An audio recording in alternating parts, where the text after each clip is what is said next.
Hi, I'm Chuck Dorsett for Weaver Leathercraft, and this is the Leather Element. If you've got a good question for us, or a good idea for a leather element, drop it in the comment box below. Now this week, we're going to talk about antiquing. Not necessarily the application of, but we get a lot of emails in from folks saying, hey, this stuff is a mess. Well, yes, I agree fully, but we've got an easy fix for this.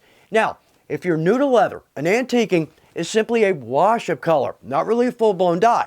But what it's going to do, it's going to sink into the natural range marks and blemishes on our leather, make it look antiqued, used.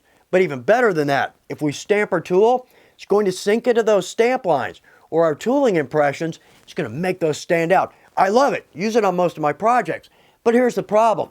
Say I'm at a show or a fair, I'm looking at leather goods, and I see this beautiful piece of leather. I go over, I pick it up. Wow, looks good, clean and professional. I flip it over, and that's what I see on the back. That's enough to keep me from buying that project. Short of rub off, that's just a mess. As opposed to, same situation. Now with this, I've got a dye, an antique, and a top coat. But notice the bag, no issues whatsoever. It's an easy fix. So let's step over to our pattern table and knock this problem out. We want to use a painter's tape here, but not our standard tape. This to me, I believe, is a rubber base. Don't hold me to that. But it feels like it's going to be a good moisture barrier. But same thing with our standard packing tape. That's going to block moisture. That's what we're looking for. So with this, projects, we almost always have a straight edge. That's going to be easy enough. I can take my tape, drop that along that straight edge, and there we go, and run my finger across that. Get that good and sealed. Okay, so easy enough there. But we always have a round corner, or we have curves in our work. So with that, I can take my tape and just run that, just maybe straddle that area. So let's pick that up. Now, with a knife, good sharp blade, I'm actually going to use the body of the project as my straight edge.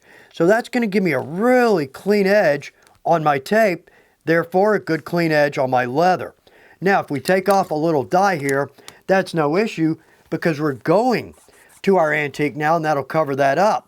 But with that, let's flip that over. I'm going to press that down with my finger. Again, get a good seal across there. There we go. All right. So no problem with antique wrapping around. Two things we want to be cautious of, though. As I'm adding my antique, I'm going to run right off the edge. It's going to happen. So I want to be cautious of running my pattern across that.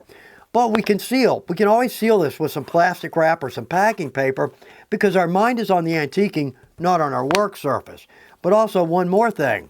As I'm adding my antique along my edge, I want to either run lengthwise or pull towards me. I want to try to avoid pushing because that tape will back off and I'll get a nasty little spot there. But other than that, that's going to make your antiquing absolutely clean and tight.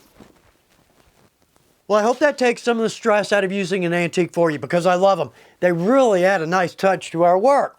Here's one more cool point. We've got a neutral antique, so therefore we can take any one of our Angelus acrylic paints, metallics included, mix those and get some cool out-of-the-box antique colors. I hope this is good information for you. Thanks for taking time to watch The Leather Element. Good luck with your projects.